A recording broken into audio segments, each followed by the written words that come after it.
Hi, David Vizard here, and you are watching PowerTech 10. Here at MotorTech Features, our goal is to supply you guys with accurate, up-to-date, functional, usable information. None of this not too sure of the facts, but here's my best guess deal that you so often get on YouTube videos.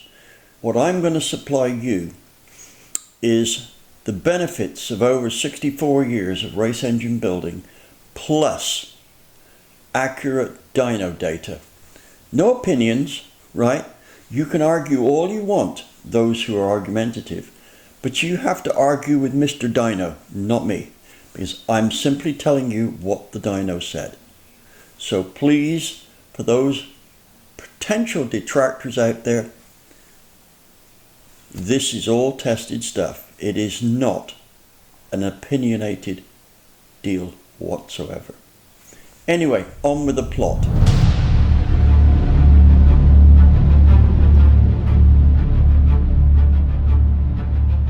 So exactly what is the plot for this PowerTech 10 episode 62? Well, that's a good question. What is this about? Well, essentially, we're going to look at carburetor capacity testing on a 572 GM 9.4:1 big block. Why are we going to do this? Well, it's all due to the number of requests I see in my email and communications here, there, and everywhere. If I get just a request for one subject that seems peculiar to that guy's engine, I'm probably not going to do it. When I get two, I start to take notice of it. But when it gets to five over a relatively short period, there's one thing we've found out, or I've found out due to research by magazine editors. When you get about 5 requests over a period of about 2 months, what it means is there's an audience out there, and they have estimated that when requests get to that kind of number, that for everyone that requests it, there's about 50 who don't write in. So when I got to 5 requests, I made the assumption, right or wrong, that there's probably 250 people out there would like to know the answer. That's enough to justify doing it. And here's what we're going to do. We are going to run 2 4150 style carburetors and 2 4500 style carburetors, that's the regular carb and Dominator carbs, on this 572, which was a project I was doing for Dr. Jamie Myers at Chevrolet, right? And this was some years ago now. We got talking and he asked me, would I like to update these big blocks, right? And we started on the street one, that's the 9.41, and the race one was on down the road. But unfortunately, things didn't turn out right. Not because it was a problem Chevrolet's end, it was a problem with my my lifestyle situation here, which was very unfortunate. Anyway, on with the plot. Let's take a look at what we are going to do here.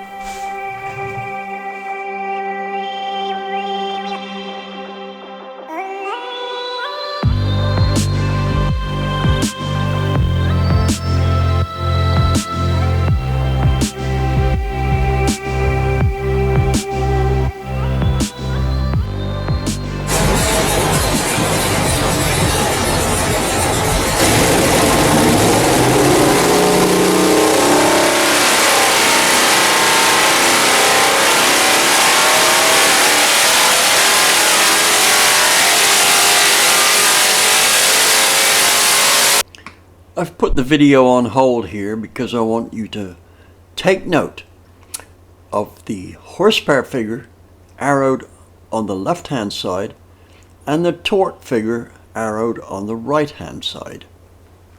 Now I've highlighted those figures just to show what can be achieved by careful selection of parts. We started off with this engine making 624 horsepower, something like that. Very close to the figures that GM advertises. Just a little, our numbers are just slightly above, and we think that was due to the fact that we were using an electric pump instead of a regular one.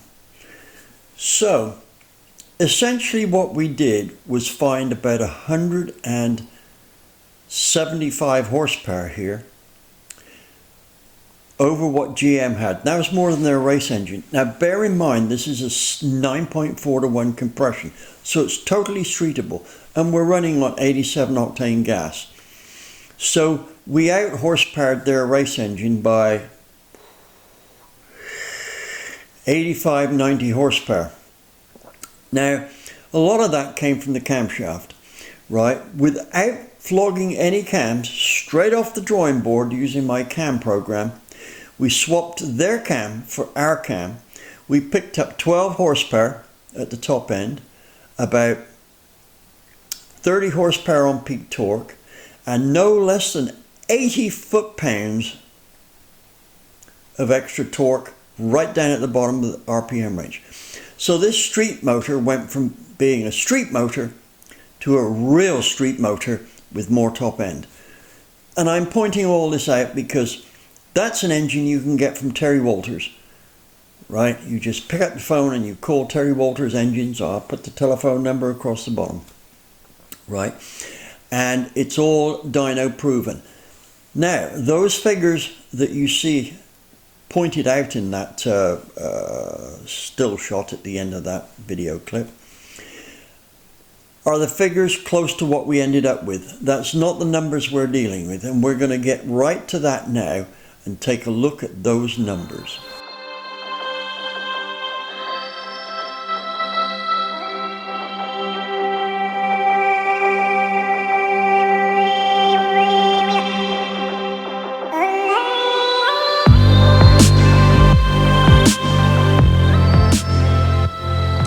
In this column here, we have the output of the stock carburetor. That is an 850 CFM carb with a choke and straight leg boosters. A couple of things you should know about the 850. First, it has the lowest signal ratio in terms of Venturi vacuum and booster signal. Secondly, it is not designed for an unheated intake manifold. On that basis, we decided to swap it for the 950 HP, which, although in terms of being civilized is not quite so much so, doesn't have a choke and is non-vacuum secondary or anything like that, but it does have characteristics that an unheated single plane manifold would like. So on we go, and let's have a look at the figures. As we can see, the torque went up at peak torque, but more to the point, it went up throughout the torque curve. As you will see from the graphs, the torque curves rose pretty much throughout. So our guesses to the capabilities of the 950 Holly were right on the money. Here are the torque curves. Blue line, the 950, black line, the 850. As you can see, peak torque is up by some 24 foot-pounds, and at the top end by about 5 foot-pounds.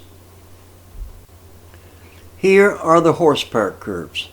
Mid-range, the power is up by as much as 24 horsepower. Peak power rose by 7. All in all, the engine would drive in a more streetable fashion with the 950 carbon than the 850. Now, for what it's worth, I had AED build me a 950 version of the 850. This carb retained the choke, the electric choke, and the vacuum secondary operation, but it sported down leg boosters, streamline butterflies, and a few other mods that upped the flow to about 955, 960. And the carb worked very well, but for the life of me I cannot find where I put it. This all happened pre-brain surgery, and I'm afraid my neuron links in that department have not connected yet. Our next move here is to install the 950 Dominator and see how that differs from our 950 HP carburetor.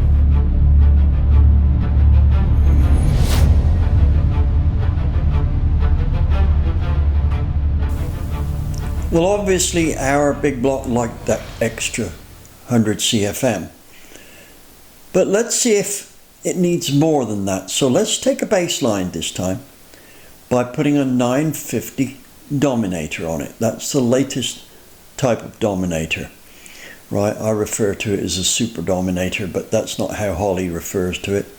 Anyway, let's now take a look at what a 950 Dominator does, and this is on an adapter plate of about 2 inches. Now, when we ran the other carburetors, we ran those on with a spacer of about 1.25 inches on, so there is a slight difference as to how much spacer it might like, but generally I think it gives a fairly clear picture of what's going on. So let's go there now.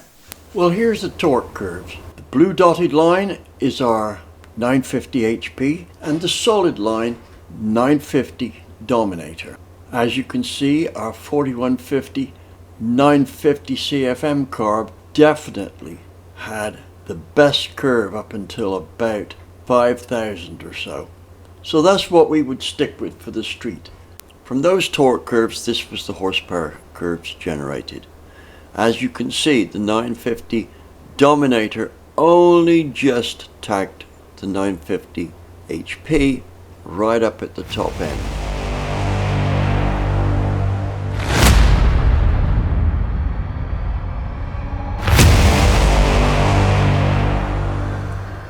Well, here's the results of the 950 versus 1050 matchup.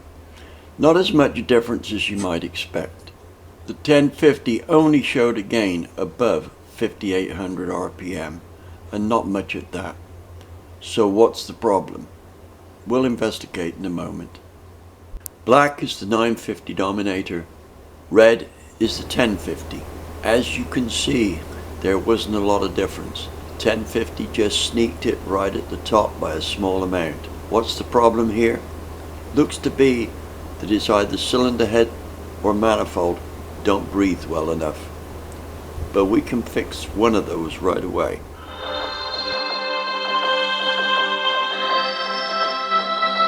From much experience testing intake manifolds for my best-selling big block book, here's the front cover of it just coming out.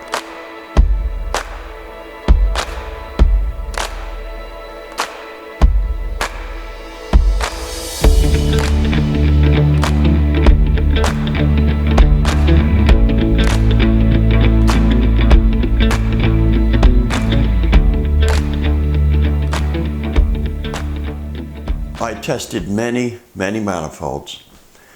I think I've tested every major prospect on the market currently. This is my choice.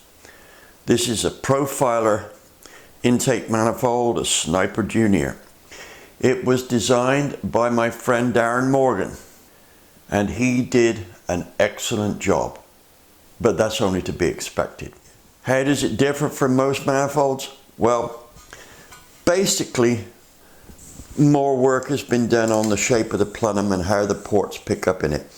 But essentially, one of the things that you'll see with this manifold is that the runners tend to be smaller, and that's made the difference. Anyway, let's see what that did on the dyno. I dropped this 4500 Dominator shot in just because I thought it looked good. What do you think of my special effects on it?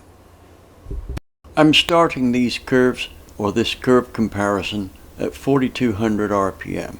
Below 4000 RPM, there was no measurable difference between the two.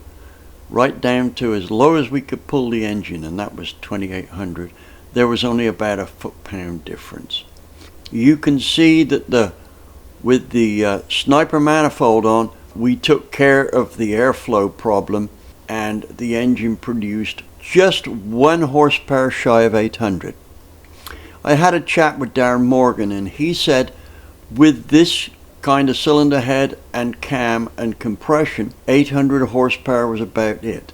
But on a high compression engine, say something in 11 to 13 to 1, this manifold is good to about 850 to 880 horsepower, and that's out of the box.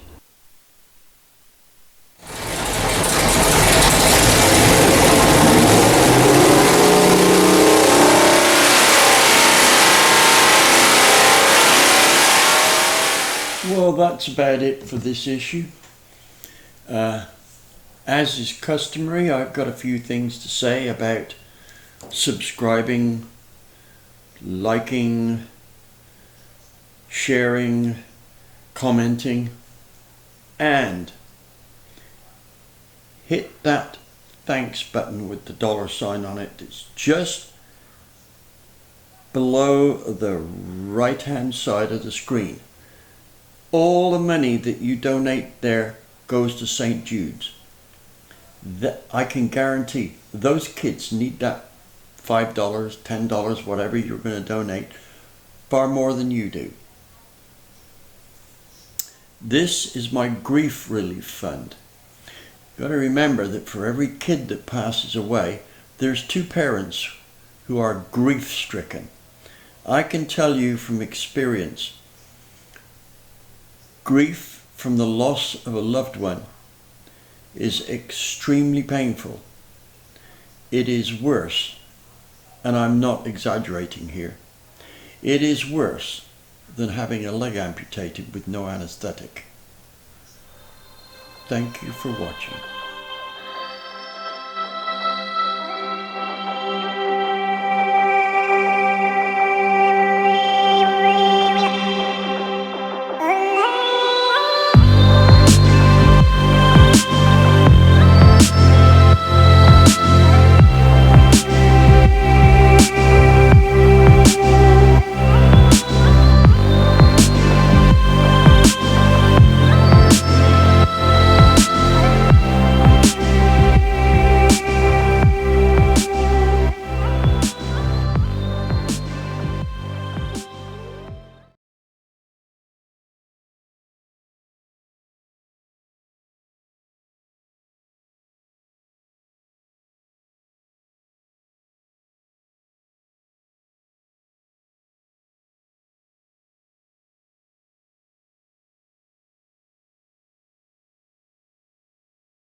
Well, as far as the tech stuff goes, that about does it for this episode.